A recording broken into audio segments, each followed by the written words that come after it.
Questions, please?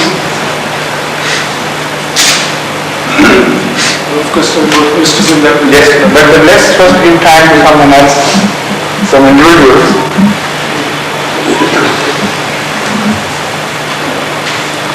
I don't see Mr. Bashir out there. Is he present? He told me he is not coming today. You are. He said, sir, if Azur asks about me, then answer. He said he got problem with his tooth and he cannot come. That was my view. Ready for that. So any questions? Yes, please. Raful side. Could you kindly come to the microphone? Yes, I know there has been a Hindu religious leader with you, a Hindu who now believes in God, and I know I have met him already. Yes. I just wanted to introduce him to the other audiences here, and he has a couple of questions to put to you. Okay, you can come. Shri Devi, please come over here.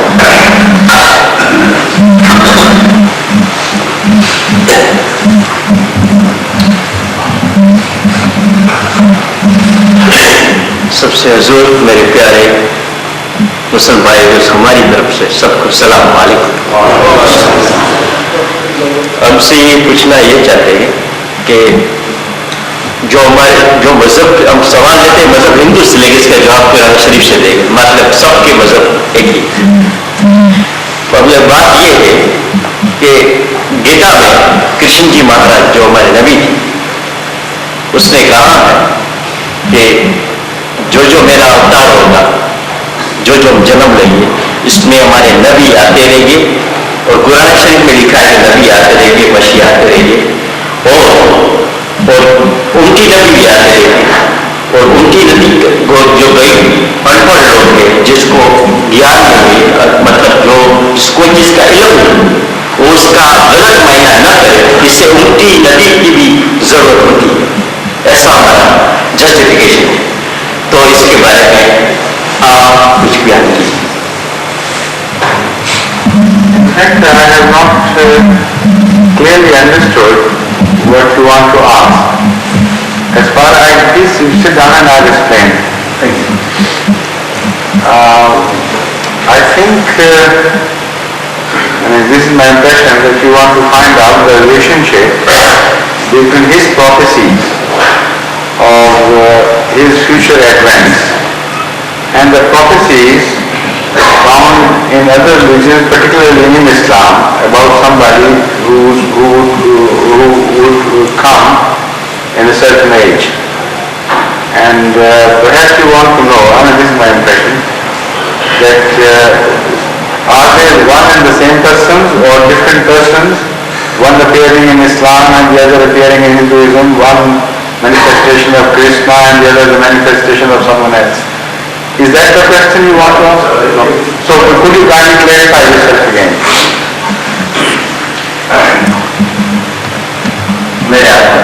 मेरे कहने का मकसद ये है कि जो भी मजहब है सब में नबी तो आते ही रहते हैं और आए और एक दफा आने से मजहब का काम पूरा नहीं होता है।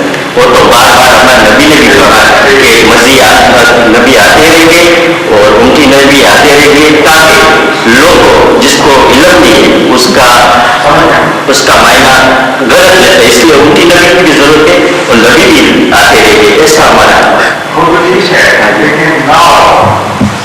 I wanted to mention two prophecies.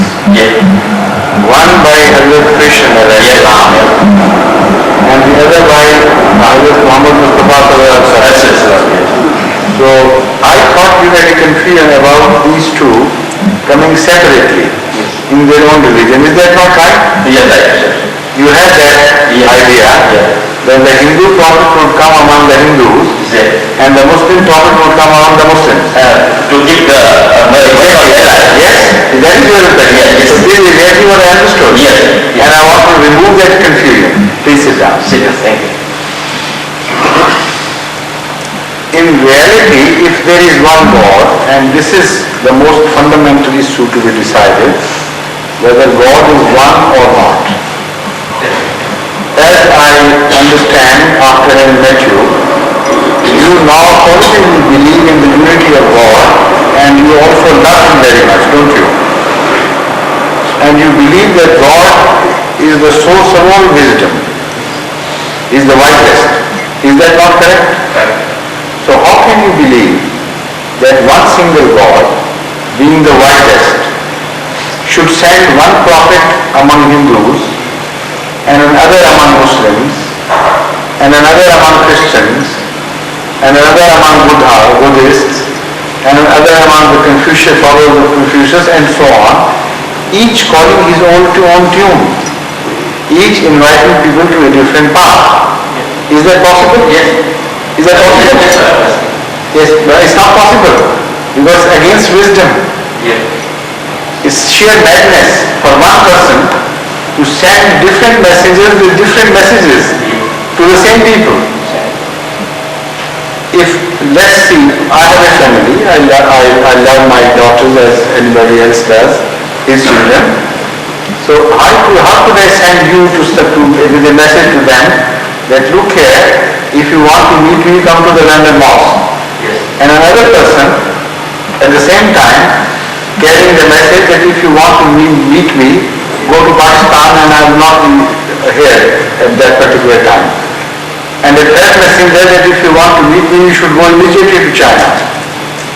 And another fourth one, that if you really want to meet me, you should proceed to Portugal, and then you will find me. What joke would that be? Or what madness? Can you believe in that? If I have not lost my senses, I can't send such different messages to my own people whom I love, and confusing the whole thing. They won't find me anywhere then. Perhaps in the mental hospital only. So, you don't want to meet your God in the mental hospital, do you? So, it's impossible for a God to behave in that manner. And there is only one answer. And only one God and only one answer to this problem, that Allah sends His messengers not contradicting each other at one time. It is impossible for Him to do that. And previously, before one religion for the whole world was revealed, his custom was to send messages to different people. But the fundamental message always remained the same. He never told Hazrat Krishna that I am so many, and Hazrat Buddha that you yourself are God, the voice which is speaking from within, this is God. And Hazrat Zoroaster that there are two gods, one of evil and one of goodness. One stands for darkness and one for light, and so on and so forth. This is what never happened.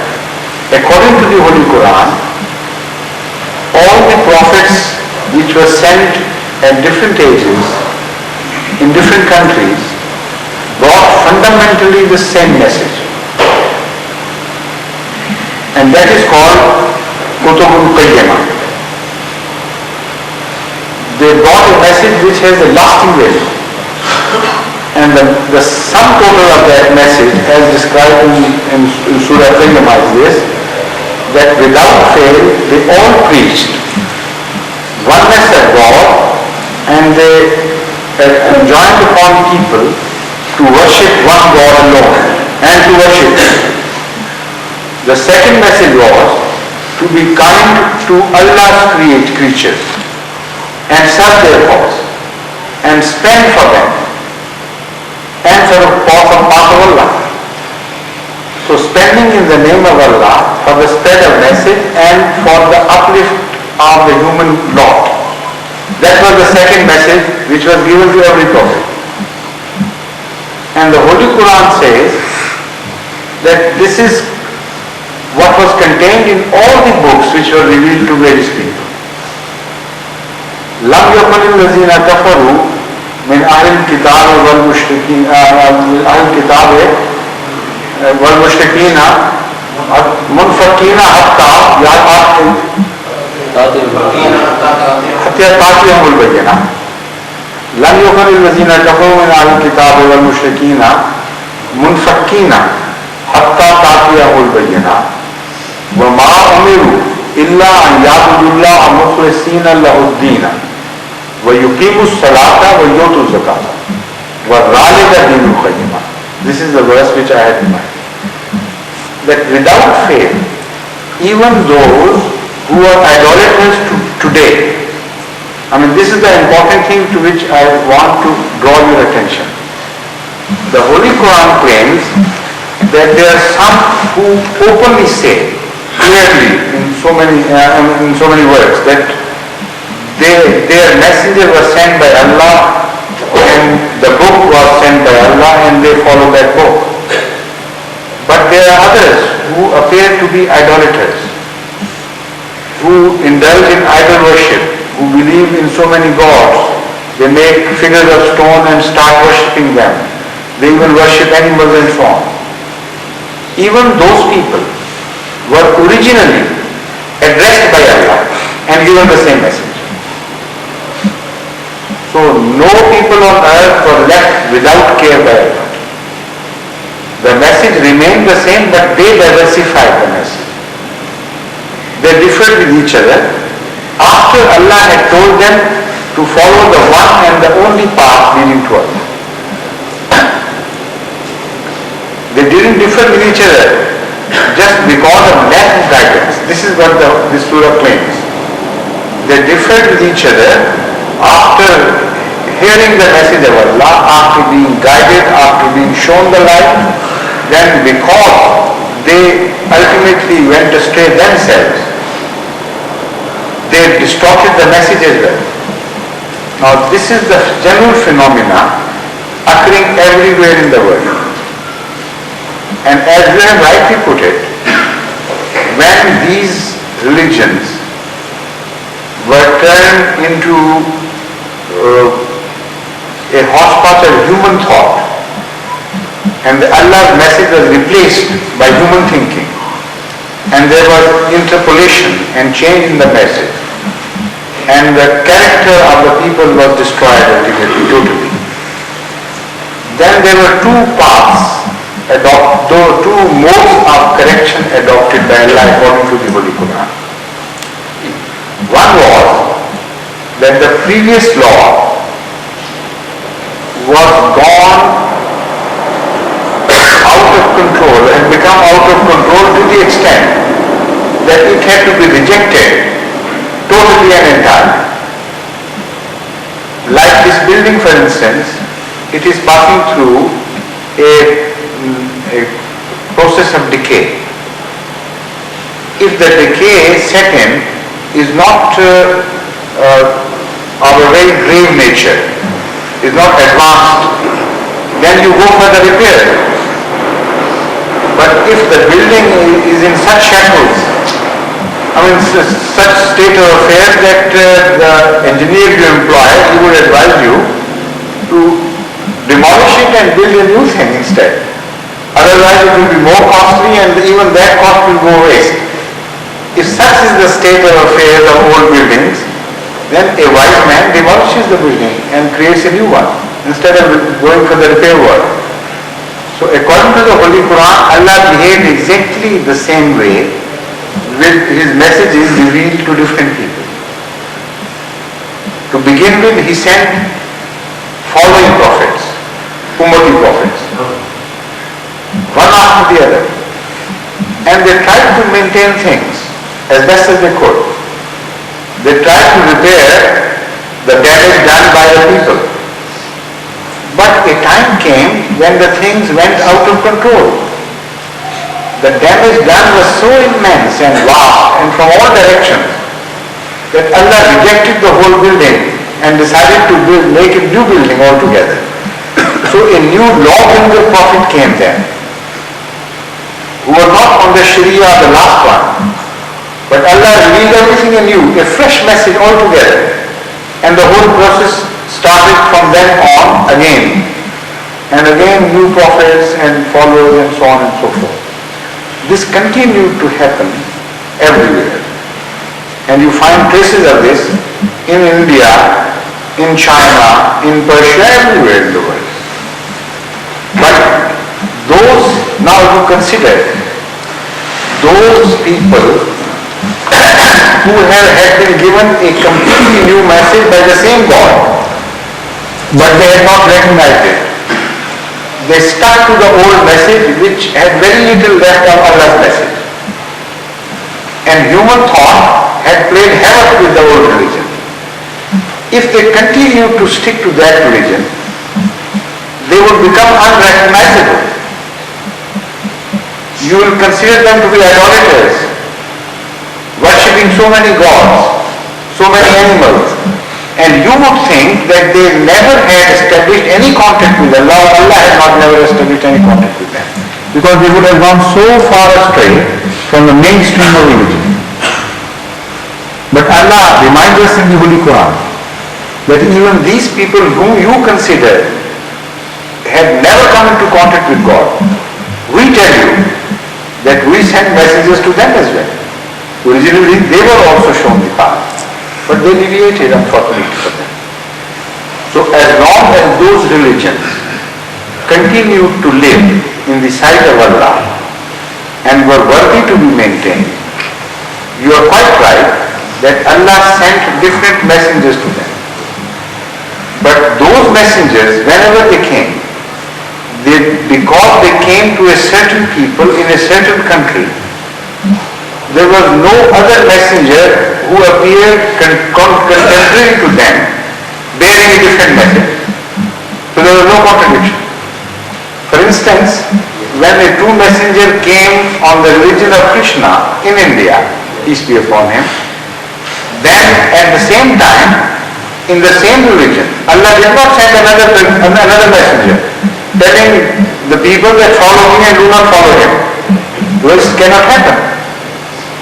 So there was no contradiction in that, because they were original prophets, original religions, and they belonged to certain ages. And in one age, in one religion, only one single message came. And a revival movement continued for over a long period. Now this continued to happen if suppose this had continued to happen forever. Then the mankind could not be brought together as one mankind. Because India would say, we follow our prophet, let the Middle Eastern people follow their prophet. And the Germans would say that we will follow the old voting God, and Christians should follow their prophets. And so the Scandinavians would follow their prophets, and Mauritians would follow their prophets, and so on and so forth. So no concept of oneness of God can be established there. No concept of unity of mankind can be established. So after people were trained for a very long time, long ages, and they were cultured, and they were brought to understand discipline of religion, and an urge was created everywhere in the world to seek out their Creator and to turn towards God. When this happened, and the mankind as such had also progressed in the direction of unity, when new discoveries were scientifically made to make it possible in the future to bring mankind together physically as well. That was the time, that was the era when Allah decided to send the final religion, not a regional religion, but a religion for the whole mankind. And that is, we believe, is Islam. And this is why Islam is the only religion. And when I say that, you can investigate and you can't find a single contradiction to what I say. Islam is by far the only religion, without exception, which speaks of other religions to be true, which speaks of other prophets to be true, which mentions that no religion in the world has been left without a true prophet, No people have been left without a prophet. No age has been left unguided by Allah. That is the proof that a universal religion has come. It begins to speak of the whole mankind. The philosophy of Islam is a philosophy of compromise between various religions. It doesn't say that every other religion is wrong. It says originally every other religion was sent by Allah, but human beings changed their religion. Allah is one and the same. So now when Islam has appeared, then what would happen in the future when Islam comes into contact with so many other religions because of the development in ages? And unfortunately at that time the Muslims have also deteriorated. Time for the promised one has come. What picture can you conceive then? It is here that the prophecies of Krishna, peace be upon him, as well as prophecies of Zoroaster and prophecies of Buddha all come true in one man, not in different men. This is why the founder of Ahmadiyya community claimed, peace be upon him, that I come to not only as a representative of Islam as a Mahdi, but it was ordained that I would also represent Krishna. I would also represent Buddha. I would also represent other prophets who were to appear in this time. But in Islam, because Allah cannot give different messages at the same time. So the message chosen for me this time, in this Advent, is Islam. But I am representing all prophets who prophesied that they would come one day. Because the age is the same. The symptoms of that age mentioned by these prophets are the same. So if you read this introduction to invitation to Ahmadiyya, a book written by the second head of the Ahmadiyya community, there you will find direct reference to Gita, where he tells you that the signs of the Kal-Yug, which were given by Krishna himself, strangely enough, are the same signs as were mentioned by Hazrat Muhammad Mustafa for his follower to appear. The age described is exactly in the same terms. So that further establishes the point that both are speaking of one single man. He would be representing him as well as the other one. So in this you will find the culmination of the message of God. Unity of God established not only in the heavens but on earth by singleness of religion and by the finality of Prophet Muhammad, peace be upon him, after whom whoever would come as his subordinate and his representative. This is our philosophy as we see it. So now, if you agree with me, then there should be any contradiction left whatever in your philosophy of religion. You follow my point? I follow you. Your point, and I appreciate with your truth reply. Very thanks for it. I see you Imam together. I'm very thankful Allah. Alhamdulillah. I'm very happy. Yeah. So any other question, or shall we turn to this question sent by an English convert from Hartlepool, is it? A gentleman who has accepted Islam with inclined towards Sufism. So he wrote me a letter. He wanted answers to certain questions. Now I thought it better to give the answers here instead of dictating a long letter to him. It would save me time as well as it would be more beneficial for all others. I mean, this cassette will be sent to the whole world, but that letter would not be sent to the whole world. Please, maybe the copies could be, but I thought it would be better way. Before I read the question and the letter, may I be allowed to introduce Haji Drami, who is the son of Haji Rogers from Sierra Leone. Yes. He's going tomorrow, he said. When did you come here? Over 2 weeks ago. 2 weeks ago. Yeah. What's the connection? Well, I came for medical treatment. Medical treatment? Yes. Was it an operation or just No. So are you successfully treated with the Nesavalla? I think so. Sure? I'm sure. Very happy. I tried to get at here, but I think they gave me the old number, the old telephone number. Oh, yes, I know. Yeah. It's the same now. Yes. So sorry. So how could you reach it here? Did you have you been here before? No.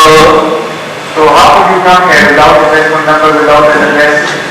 Well, I got the number from the telephone directory, Right, that's right. the old number. Right. I tried it several times, I could not get through. So last night I didn't sleep for the whole night since I was going tomorrow. I didn't want to come here without coming to see you, or to see the So Jamaat. how did you succeed ultimately? Well, I didn't eat, I refused to eat today. So my host was forced to bring me here.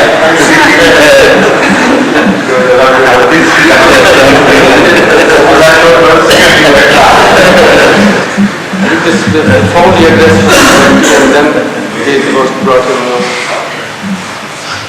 First of all, I would like to give a gist of the letter, because without that perhaps the question will not be clear.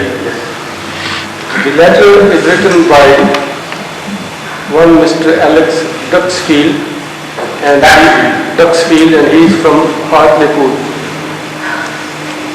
He says that I am a complete stranger to you, but I believe that because of your knowledge and intelligence, I will have the answers to my questions. Being a complete stranger, you take compliment. That is the same part. He says that as a comparative newcomer to Islam, it is obvious that I have come to the conclusion that the gist of Islam is in the word submission. That is Submission. That's right. in the word submission.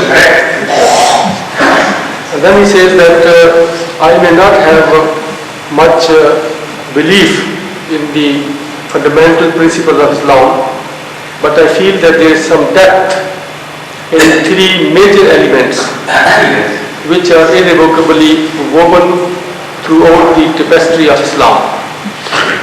And these three major elements, he points out, are love, intellectualism, and mysticism.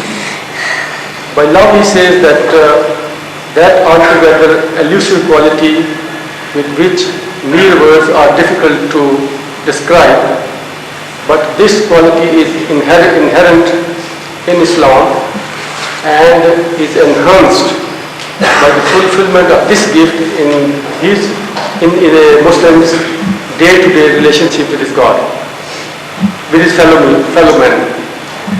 About the intellectualism, he says that this is a mental capacity to observe the nature of God, and to promote his rational ideals. And he says that in this field, Islam has not lagged behind, and Islam has produced quite a number of intellectuals, statesmen, warriors, poets, and artists. In other words, what he also says, intellectualism has been encouraged in Islam. And then he says third is mysticism. And in that respect, he says that the metaphysical appreciation of God by the inward development of the spirit. And in this field, Islam has produced great Sufis, such as Shams Tabriz, Umar Khayyam, Al-Ghazali, and Jalaluddin Rumi, and many others. But he says, I am surprised that my research shows that Muslims seem to abhor this mysticism, these aspects of Islam. Especially, they condemn the mysticism, Sufism in Islam.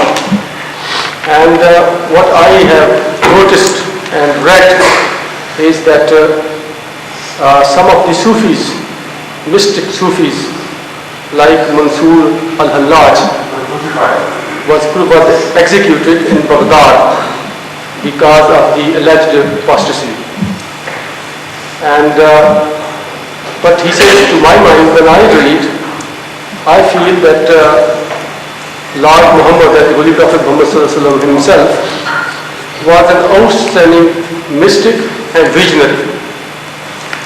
And he says that it's not only that much.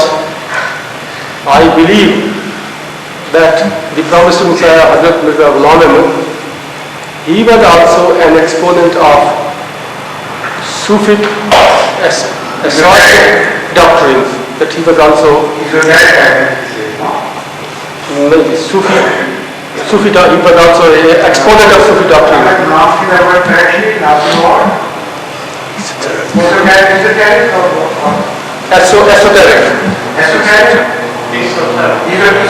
Esoteric, yes. Was undoubtedly an exponent of the Sufi esoteric doctrines.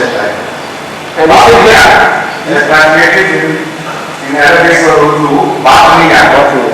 Those who believe in the inner self of the inner soul, ground yourself into your own inner being and getting out the jewels of wisdom from your own head.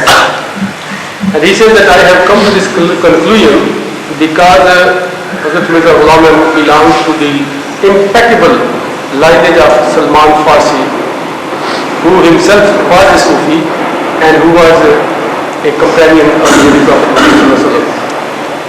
With this background, he comes down to the questions. Yes. He says that the first question that I would like to ask is, do you consider that Sufism is still a dynamic and enduring aspect of the Islamic faith? That's number one. Yes. Number two, does Sufism have any relevancy in our present day society? Number three, does the law of Islam restrict the individualistic approach of man in his quest for spiritual attainment through the medium of Sufism? Number four, can Islam survive and prevail if the expansion of Sufism is curtailed by strict interpretations of Quranic law? I would you hand over this question to me. I may have a repeated reference to make to these questions, Now, the background is very clear now. The first part of the question is, do you consider that Sufism is still a dynamic and enduring aspect of the Islamic faith? Before answering this question, I must point out that Sufism is to be further defined. The definition given by him of Sufism is not enough. Sufism can be defined in a way as the whole questionnaire would drop out automatically, and it would become so evident and so obvious that Sufism and religion, as Islam is, are one and the same thing. So the question was superfluous and meaningless. And Sufism can be defined in a way as well as the answer to all those questions could be a categorical no. As if that Sufism has no relationship with Islam. And there could be a wire media sought out. Because Sufism is a term now which is widely understood but differently, unfortunately.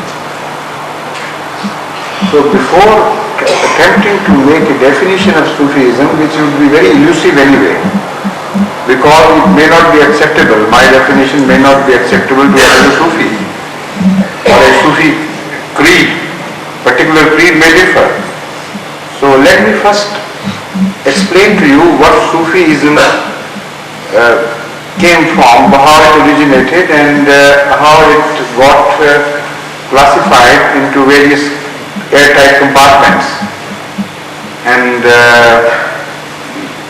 what is understood by the West nowadays, generally speaking, by Sufism.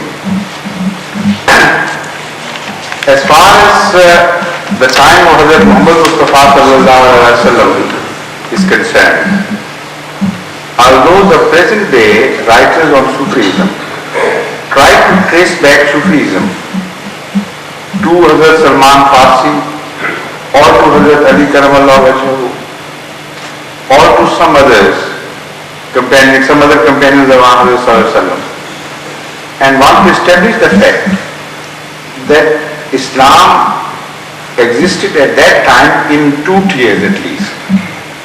One was the apparent tier, which was understood and practiced by the common man, and the other was the underlying tier, which was only understood and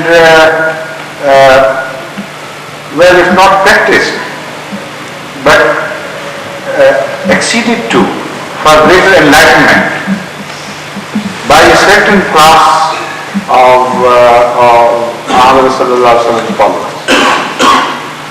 And they understood the secrets of things, the underlying message of the Holy Quran, and they just did not practice it superficially as others did and got satisfied with that. This is how they start the concept of Sufism, dating it back to the time of Muhammad Sallallahu Alaihi Wasallam. I do not agree with that. It's totally wrong. The fact is that there was no concept of Sufism as such, as distinct from Islam, at the time of Muhammad Sallallahu Alaihi Wasallam. The only model given to the world was the model of Muhammad Sallallahu Alaihi Wasallam. And he kept nothing secret from the world. He disclosed all that was disclosed to him to his companions equally. He distributed the treasure which he received from Allah to all alike, to the black as well as to the white, and the colored, non-colored, his own people and those who had come from foreign lands like Salman Farsi himself. And he did not make any distinguish between his family members and non-family members. So all the wealth of his traditions is now a common treasure of the world of Islam. How he lived, we know. And what stresses he laid upon a quiet, secret contact with Allah. And what stresses he laid upon an open establishment of relationship with Allah. And what he told us about our relationship with our fellow human beings and all that, everything is so clear that it is impossible to conceive of a secret current of religion flowing underneath the superficial surface of Islam. So all the talk of esoteric Islam having been born at the time of Muhammad Sallallahu Alaihi Wasallam as distinct from another Islam which is called Sharia is all a hocus pocus and imagination of later days. But what we find there is a perfect harmony of all these three things which have been mentioned by the writer of this letter. He is correctly understood that no religion can be complete without paying attention to intellectualism as well as to emotions. And the representation given to emotions is by love. That stands for the emotions. The ultimate direction given to man's emotion is love. So in short, this is a good expression of every religion. Every religion worth a song. And thirdly, it speaks of secrets, esoteric tendencies. There he is misunderstood. It was not the type of esoteric tendency which is found today in various cults. What was meant by esoteric was simply this, which has been very clearly stated by Muhammad Sallallahu Alaihi Wasallam repeatedly and by the Holy Quran itself, that when you look at a thing, you don't consider that the surface which is seen by you is all there is to it. Beneath the surfaces, there are hidden secrets, hidden depths. And you should look at the surface, and if you are enamored by the beauty of the surface, just do not be satisfied with that, delve deeper, and you will find other jewels and other beautiful visions hidden underneath. This is the message which applies everywhere, and it's open to every man. And this is why Hazur Akram sallallahu alayhi wa sallam is described to be the prophet of the surfaces as well as prophet of the depths. For instance, when the Holy Quran says yu'allimuhumul kitaba, it doesn't stop there. It further says wal hikmah. Hikmah is the depth, philosophy behind, the reasons underneath. So all that goes underneath, behind, as an intellectual support, that is hikmah, and that is not apparent to the eye. There has to be someone who should teach you both the Sharia as well as the underlying philosophy.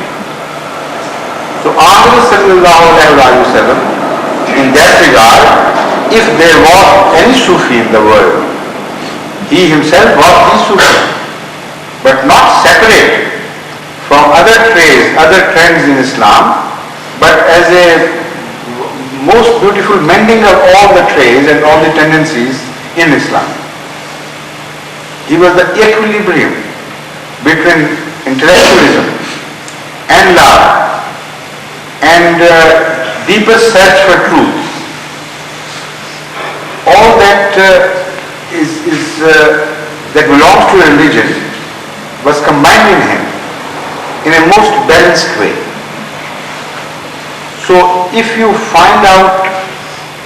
seek to reach a Sufi which prefers hidden secrets to the law of Sharia and derives the law of Sharia and thinks that he has reached a better or higher stage of wisdom, then such a Sufi would be totally rejected by Ahmad sallallahu alaihi wasallam's own conduct and own behavior, because he was a symbol of balances, he was a symbol of poise, he was a symbol of equilibrium between all that interested men.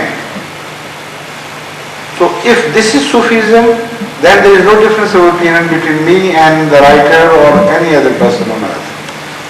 But if Sufism is to be regarded as something against and independent of Sharia or law, then I don't believe in such Sufism. It is just an imaginary thing. Because Sufism without intellectualism cannot exist. Sufism without love cannot exist. I mean, these are the legs on which Sufism stands. If you cut those two legs of intellectualism and love, Sufism totally disappears from the scene, because it is a child of a combination of these two things. So that is my first answer to the first part of the question, that let's first define what Sufism is. In my opinion, the true valid Sufism is nothing more or less than the presentation made to us of a style of life by Hazrat Muhammad Mustafa sallallahu alaihi wasallam himself. The way he lived, the way he thought, the way he moved among the people and treated his fellow beings, and the way he conceived God, and the way he found God when he met him, and the way he explained him. All this is merged into one single personality of Hazrat Muhammad Mustafa sallallahu alaihi wasallam. It's a beautifully balanced personality. He's a man of quiet retreats as well occasionally, but he is also a public figure. He is a man of worships, but he is also a man of jihad, taking up the sword for the cause of Islam. He does not separate himself from the world around him, neither as escapism or finding time alone for himself to love Allah. Only occasionally he finds time from here and there, snatches time some from the night and some from the day. So to exclusively devote himself to Allah. But otherwise, in all his life, although he is engaged elsewhere, his heart remains to be with Allah. And that is not impossible. So if that is Sufism, that is the Sufism of Islam, in which every Ahmadi believes. And when I say this, there I establish the unity between intellectualism, love, and Sufism. Intellectualism of Muhammad sallallahu alaihi wasallam and his love of God, as I have said, they were not only well balanced, they were inseparable. They coexisted. Similarly, his treatment of the mankind and his occupation in the world coexisted with these two qualities. The result was that nothing was sacrificed for the sake of the other. Nothing was preferred over the other in a manner as if one is rejected at the cost of the other. We never see any behavior of Muhammad sallallahu alaihi wasallam promoting such concept of Sufism or anyism. What he did was, he mingled them all together into one single being. And that single being remained constantly mindful of the presence of Allah. That presence of God was so deeply felt by him, was so constant day and night, that in fact what was left of him was neither love nor intellectualism nor anything else but a shadow of Allah. That was all. And in that shadow he worked in different directions, he performed various duties, and we from outside, we observe some of his acts as intellectual expressions, or some of his words as intellectual expressions, some of his words as expressions of love, some of his words as expressions of responsibilities and duties towards mankind and duties in more serious terms towards religion. But as I have told you, when a beautiful balance is created below, such a person receives a shadow from Allah which engulfs his personality and welds it into one single being. And then he has no contradictions left within him. He performed all these things without a split personality. And the oneness which is established on heaven, in the heaven, is established also on the earth in the form of a single representative of God. So this is what is expected of us. Although we cannot become Muhammad, peace be upon him, but we can follow his path in a way that we begin to represent unity of Allah. There is no split personality left within us. There is no duality left within us. When we love, our love is not in conflict with our intellectualism.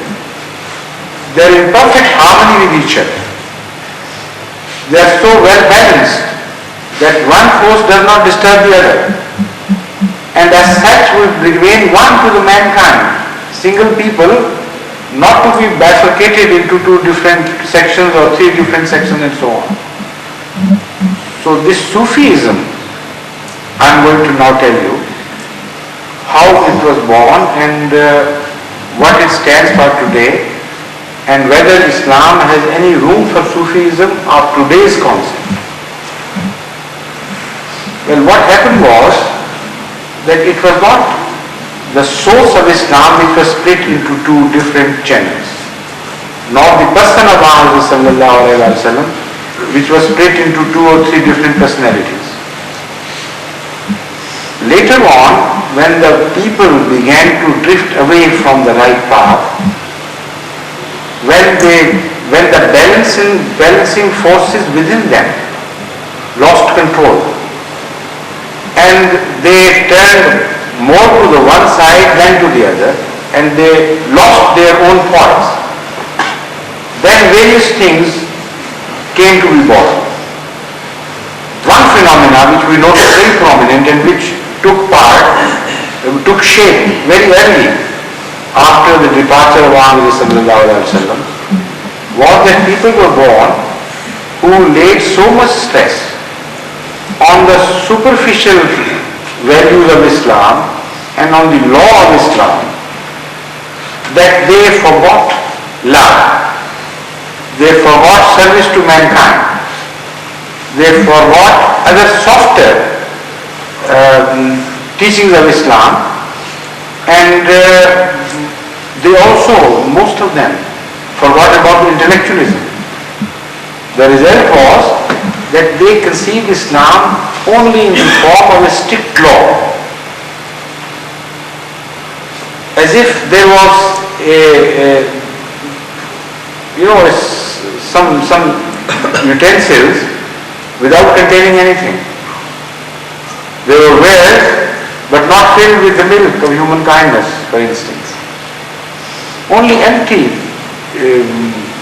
things, and the message was superficially seen, superficially accepted, superficially implemented into their lives, and without any results.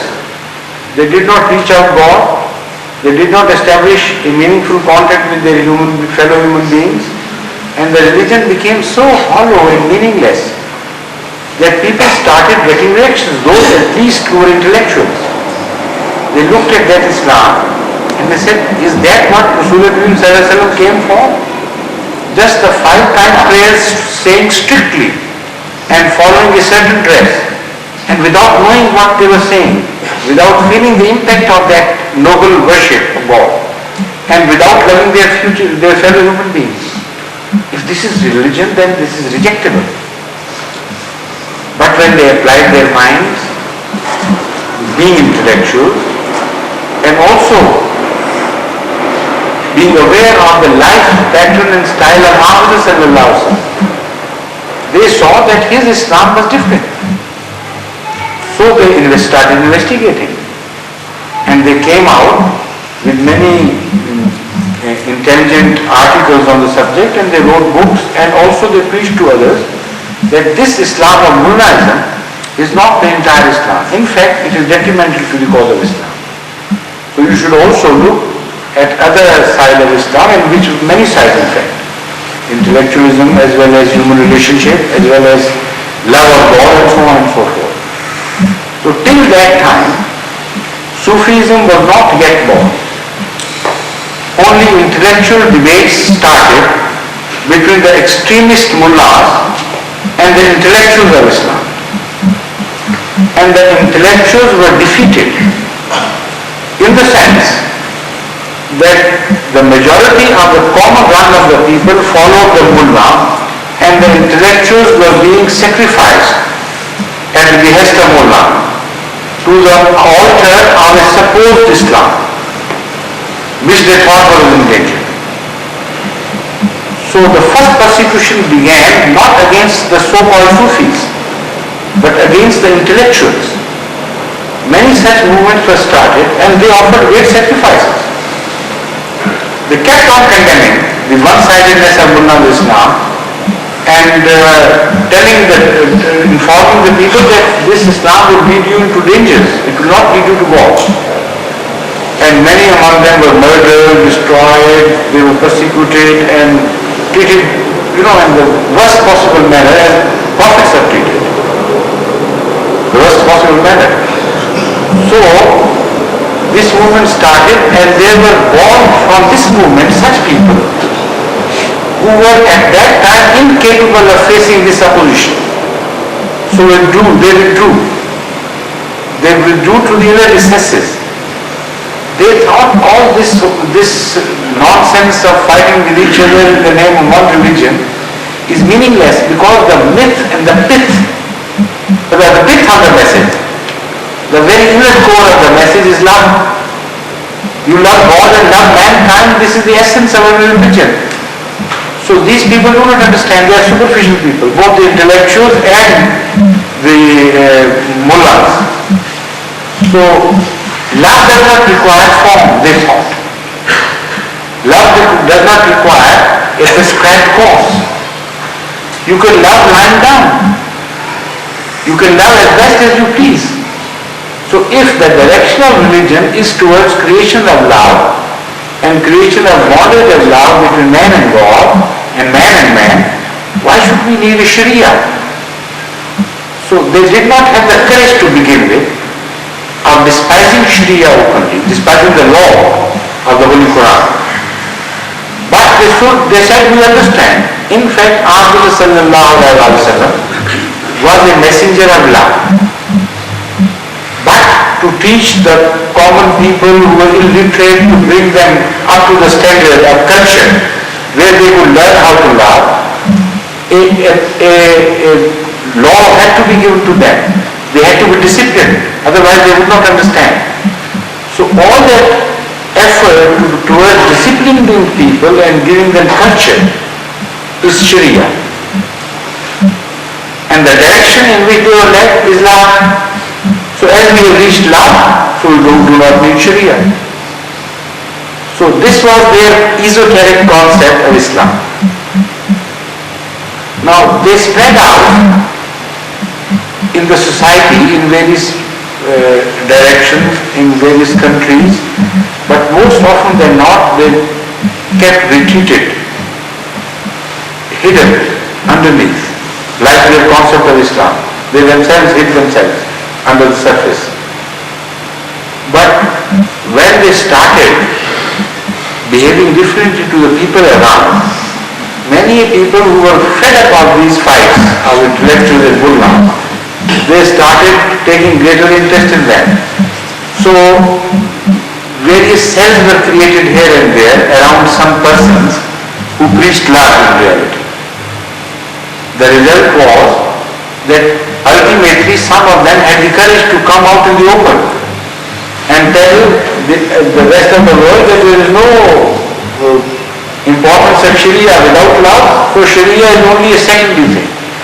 Some of them even went to the extent as to say that Sharia is like a boat which you employ for reaching a certain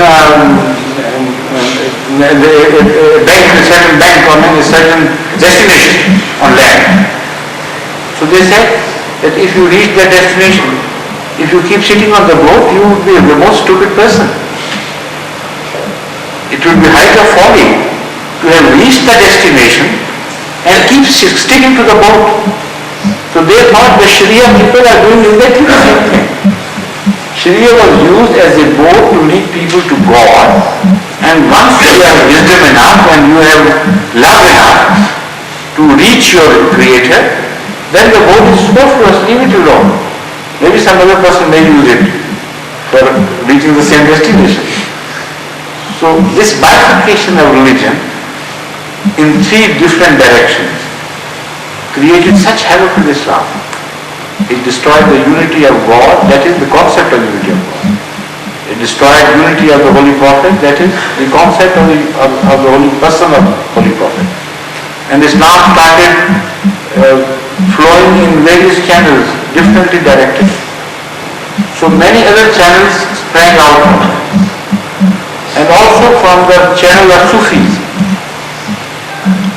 There were those who said, very interesting thing happened with Sufism later on. They ran away from formalities and tried to reach the myth the pith, the essence. And for that they invented their own formalities. So Naqshbandis came into being, for instance.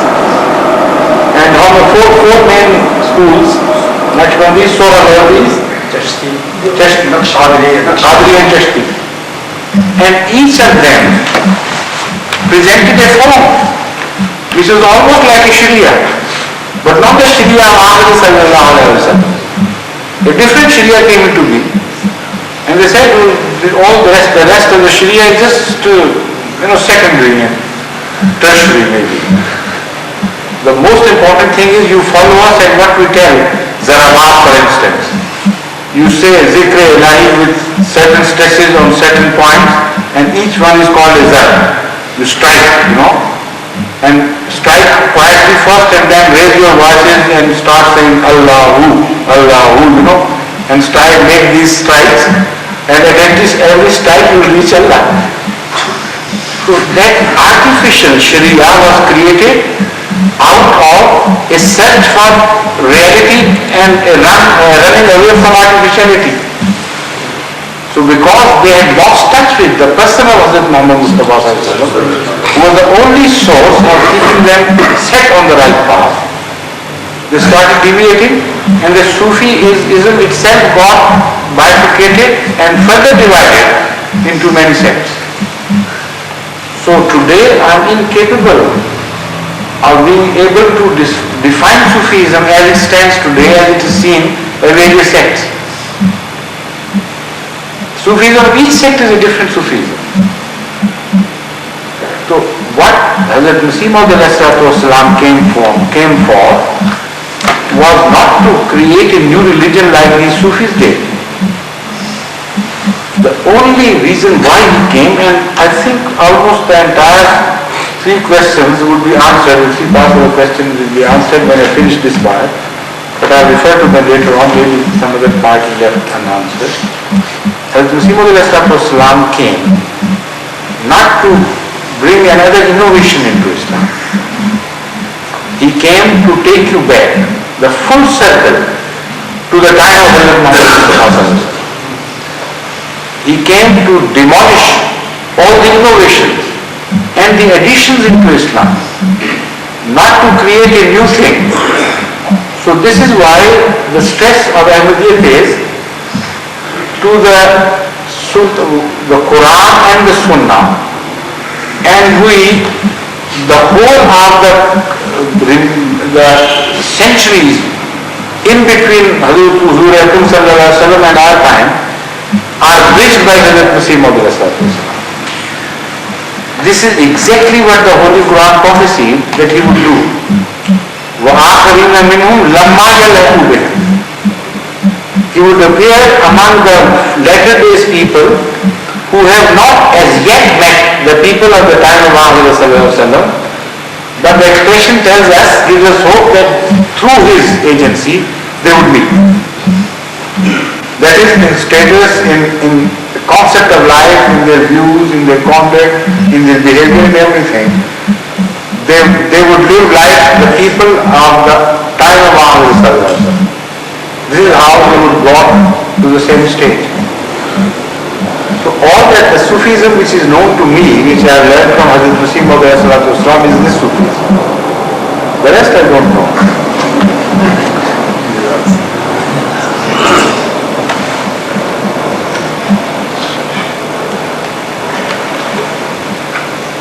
Well, the first part, love, has already been explained by me.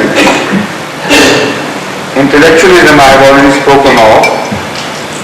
Mysticism, the third, the metaphysical appreciation of God by the inward development of the spirit. Now here there are very, difficult words which create an imaginary philosophy. What is metaphysical? Unless you understand the word metaphysical, the question will not be understood. The British people should understand it very, very well, because there was an age, the poetry of that age, almost entire poetry of that age was metaphysical. And the understood in those days, the metaphysical.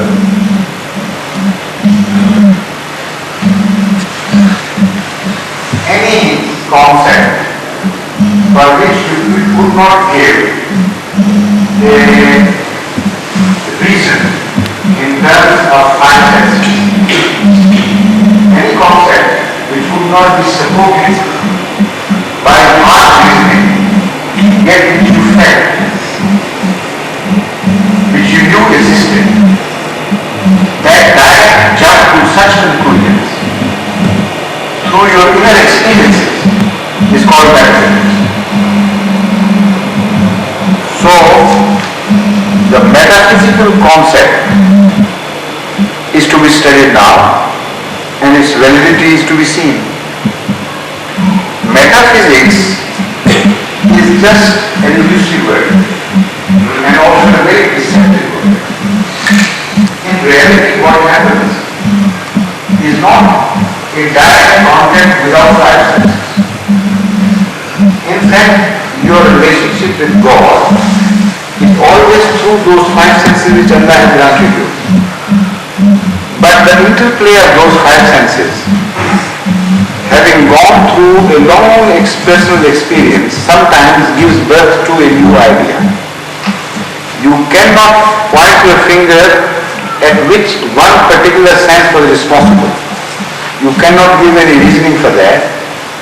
But that idea is born out of a long inner experience through your five senses, not without them. So, sometimes that idea is born in irreligious world, and that is called intuition. So, through intuition, sometimes you seem to reach truth. But behind the intuition, there is always a logic which is not discernible to the eye. It's not very clear, but it's a secret logic. When this idea is applied to the world of science, we see that some scientists think over a thing, fail to reach out the truth hidden behind some mist, but they keep concentrating on the issue and attempting to find out the truth. And one fine night, in sleep, they suddenly see a vision. And in that dream, they see the answer to their search. Like the scientist who invented the sewing machine. He was wrestling with the idea for a very, very long time. And he knew somehow it should be possible to sew the cloth through a machine. And he was thinking of something but he still couldn't just put his finger to it. It kept eluding him. And suddenly, one night he saw in a dream two snakes in a dancing, twisting embrace. Each snake, moved a certain motion and twisted, one snake twisted against the body of the other, and the other also twisted, but they got separated as well and came to embrace in different curvatures. And when he got it, he knew the answer. This is exactly how the sewing machine was invented. So there was no reaching out for the truth without the five senses. In fact, all his five senses were deeply involved in searching for the truth. And they played and interplayed subconsciously as well. Then the idea was born under the surface of his conscious brain, and it was ejected as a formed, complete idea into the upper surface, and he saw it in the dream. But apparently it is a vision from somewhere else. This has no connection with his own efforts. But this is not so. So such things happen in the general life. And as far as the esoteric realities of the common man are concerned, whatever was reached out by these Sufis, who, let me first establish this fact, who, I'm talking of those Sufis who did not start with their love of, with the establishment of their contact with Allah. They were superficial Sufis, I'm talking of just of those Sufis, who were superficial, who wanted to search for the truth or reach out for Allah with their own devious ways. And they kept on thinking and searching from within. And suddenly an idea was born. And they thought they had got it. They got the answer.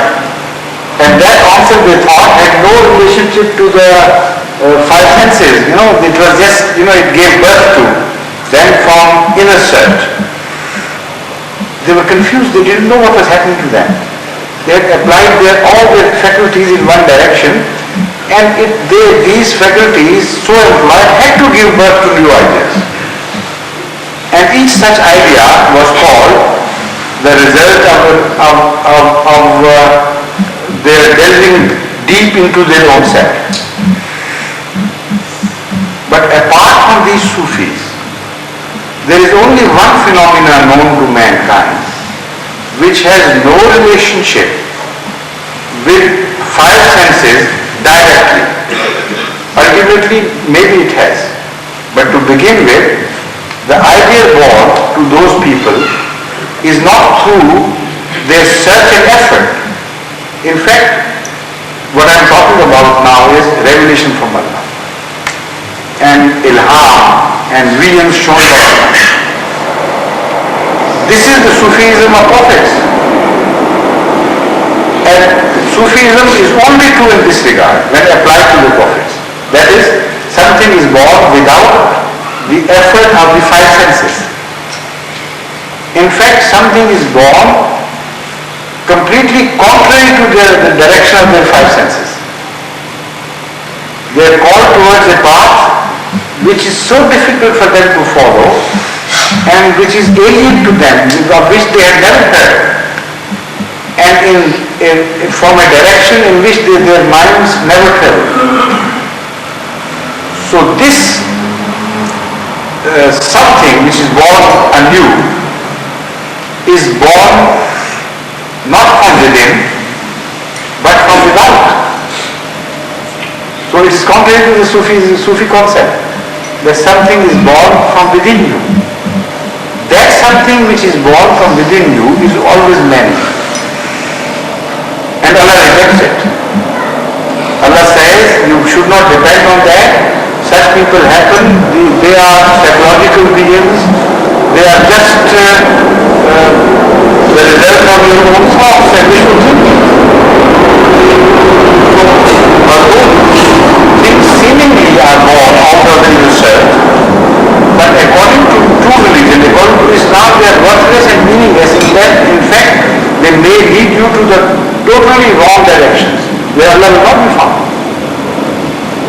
So all that is dependable according to this concept of true Sufism is that which is born from without, that is from higher.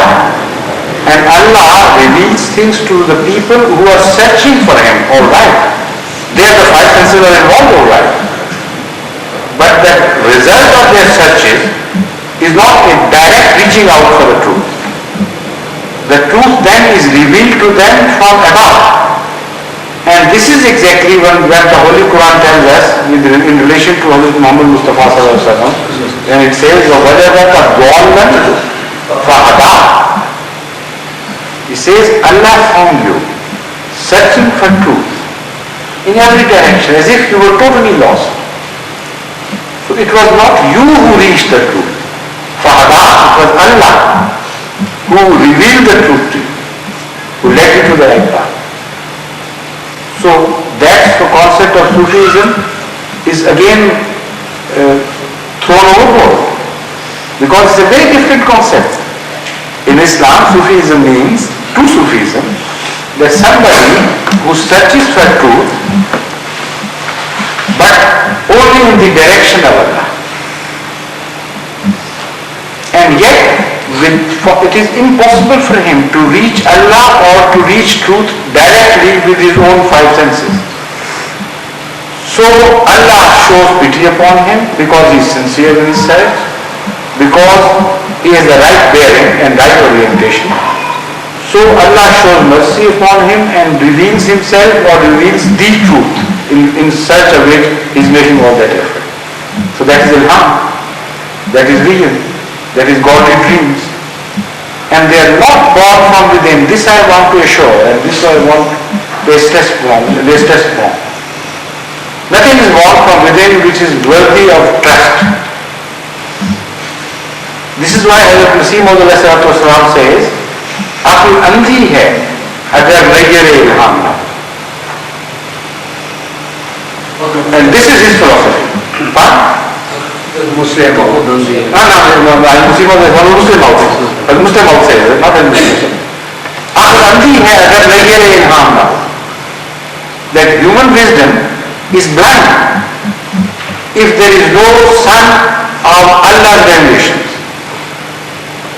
Now this is not just a saying of Hazrat Muslim Maud. It is based on his study of the Holy Quran. And I can quote the verse which first presents this concept, this relationship between wisdom and revelation,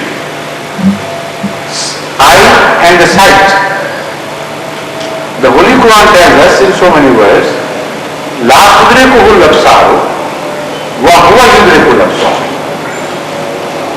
That your wisdom, absar, is the sum total of wisdom, or sight, or vision. Allah tells us that you never reach Allah through your vision and through your wisdom.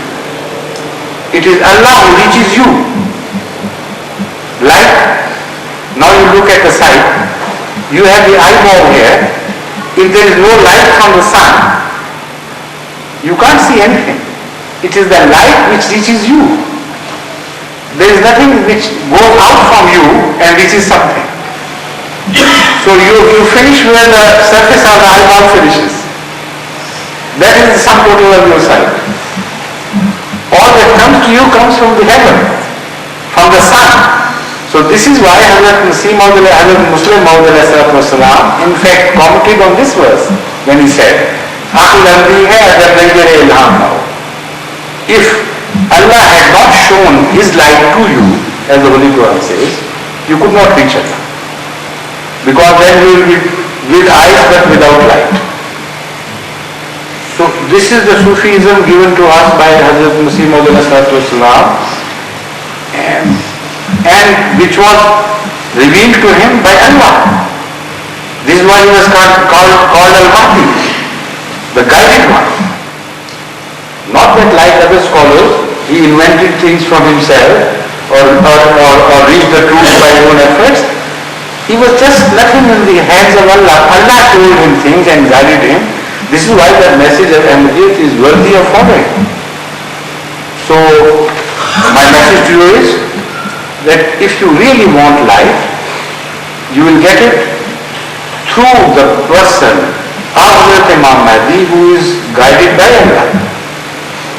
And through him, the light has reached us and we are now with the grace of Allah walking in the light of Islam. Away from it or beneath it, hidden underneath, there is no Sufism.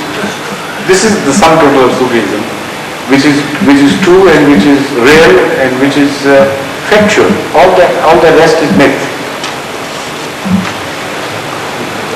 Now have we